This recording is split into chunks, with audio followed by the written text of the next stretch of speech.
Hello and welcome back. Today I'm going to do something that I wanted to do for a very long time. Since becoming a mom and sharing the jumper that I made for my son while he was still in my belly, I received dozens of requests and suggestions from people to make more baby clothes. So I'm going to either make a onesie or a little dress, and I'm going to share all that process with you so you can make something for your baby or for someone else's baby. I love little baby clothes, especially knitted. They're so cute. So I'm going to share that with you and I'm very excited to do so. I've been on Pinterest for a little bit just to check what is out there and just get a little bit of inspiration, and oh my god, there's just so many cute things. I think I'm going to just stick with a little onesie though, and I have here one of my son's onesies to measure so I can get my measurement. I'm going to go ahead and choose my yarns and knit a few samples just to see what stitch I want to use. I'm thinking to keep it quite simple, so I'm probably just going to add a little frill.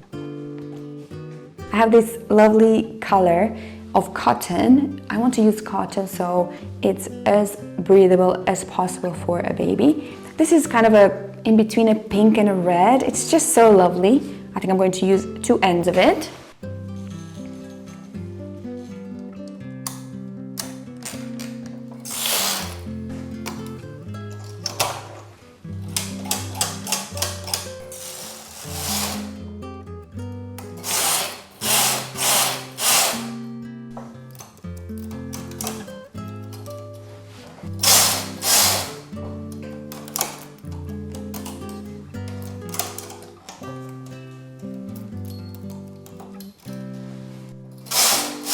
I have my tension swatches now, and I think I'm ready to calculate my gauge, measure that onesie, and then convert centimeters to stitches and rows. I have here my very fancy sketch of what I want to create.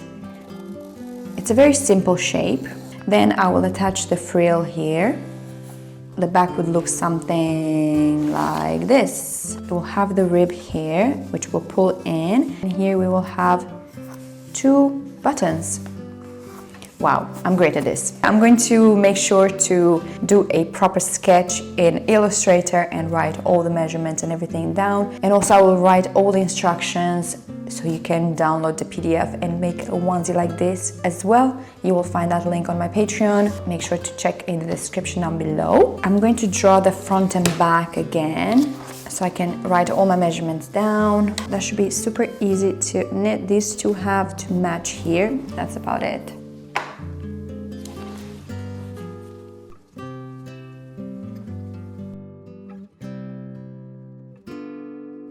So these are all the measurements that I just took. I think I have enough to knit this as similar as possible, but I will let you know how it goes afterwards. I'm going to count my stitches and rows from this swatch to learn how many stitches I have per 10 centimeters. So from now I can just convert all these measurements and then I can start knitting.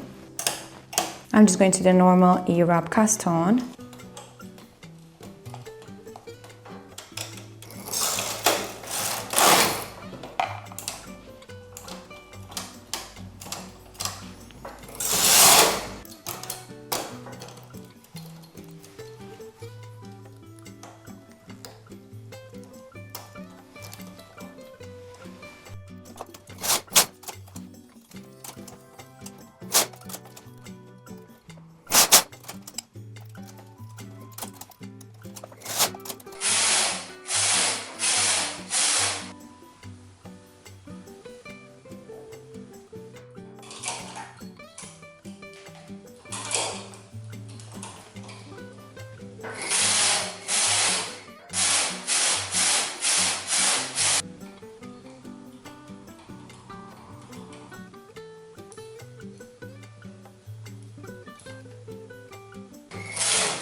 Here is the test that I knitted yesterday, and there were quite a few things that I did not like about it. So I knitted one more prototype, and I will tell you all about the changes that I made to this one. For the neckline here, all I did was continued with stockinette, then I did a chain stitch cast off. You can see that it curls quite a lot, and that doesn't look very nice. Also, the little shoulder straps, because again it's stockinette, they curl a lot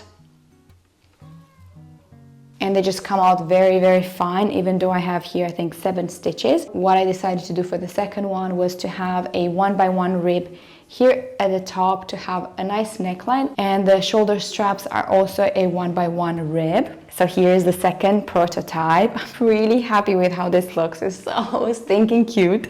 I think it's almost what I want it to be. You can see how nice the rib looks here at the neckline. I'm going to get my son to try it on. Let's see if it fits him, and we can see kind of how it fits.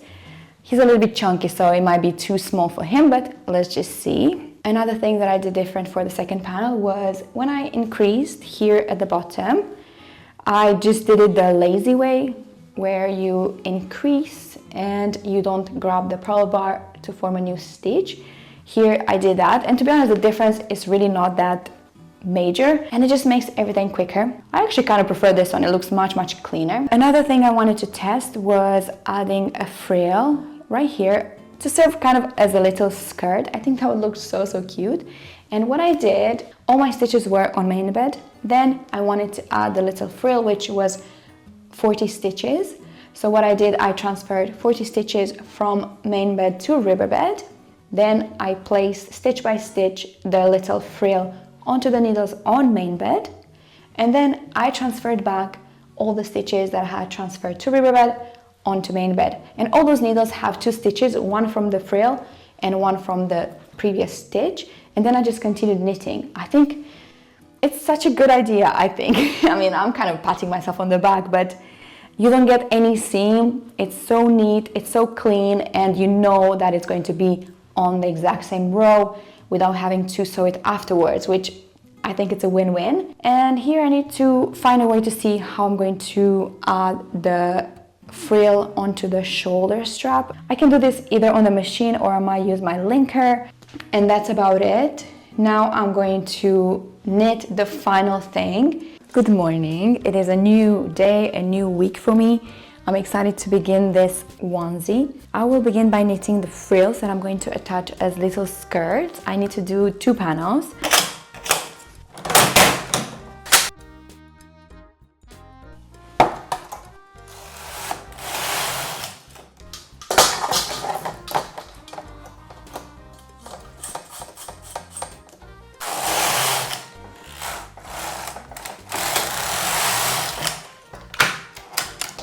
Because this is a frill, I want the edge to be as loose as possible to accommodate for that flare.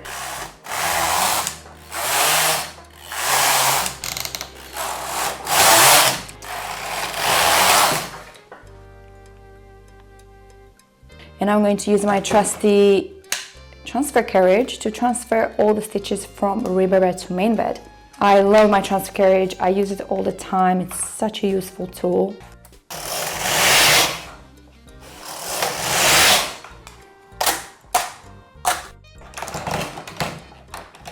And my frill is officially finished. I will just knit a few rows in waste yarn.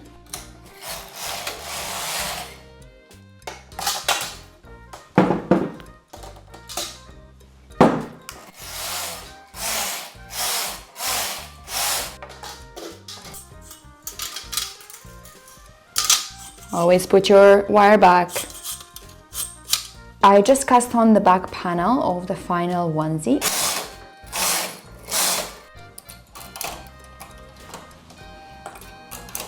This is how you do the lazy way when you increase. I'm basically not grabbing the purl bar to form a stitch here. I'm just letting the needle cast on a stitch and form an eyelet. Like I said before, this is actually adding quite a nice detail here, and it's just a little bit quicker as well.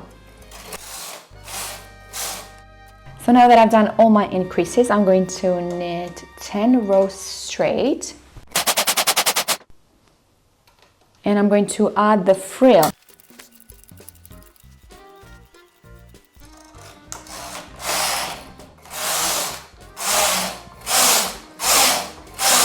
Okay, I have a little bit too much weight now, so I'm going to remove a couple of these weights. I'm just changing my sinker plate for the double bed one. And all I have to do now is to transfer for a 1x1 rib.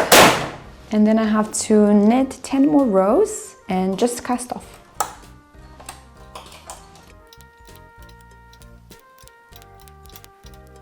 The increases for the front panel are a little bit different than the back, as we have to do the same number of increases in a smaller number of rows because the front is shorter than the back, as you can see.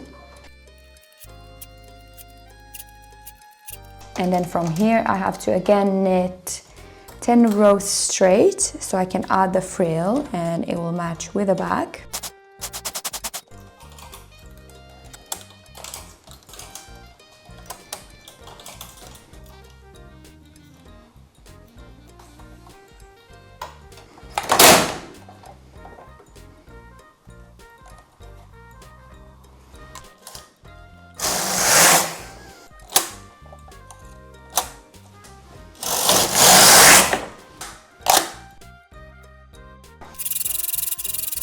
For the first one, I decreased using a 3-prong tool every 2 rows. This is how that edge looks. And then for the second one, I thought, why not decrease 2 stitches at the same time and do that every 4 rows instead. We are basically decreasing the same number of stitches. It just makes it a little bit quicker and the fashioning is a little bit more visible, which I personally really like.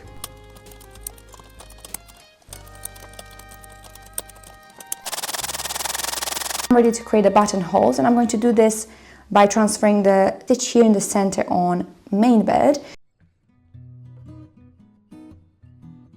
And then I'll place that needle back and work, and I'll knit 10 more rows. I'm going to create 4 buttonholes like this.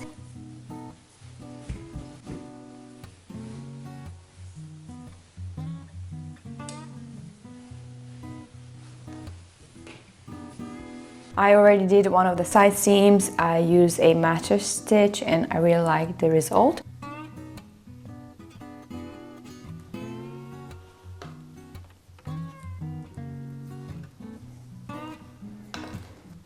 Here's the first button. I'm just going to make sure that it actually sits nice. Let me see if it goes through. Lovely! Oh my goodness!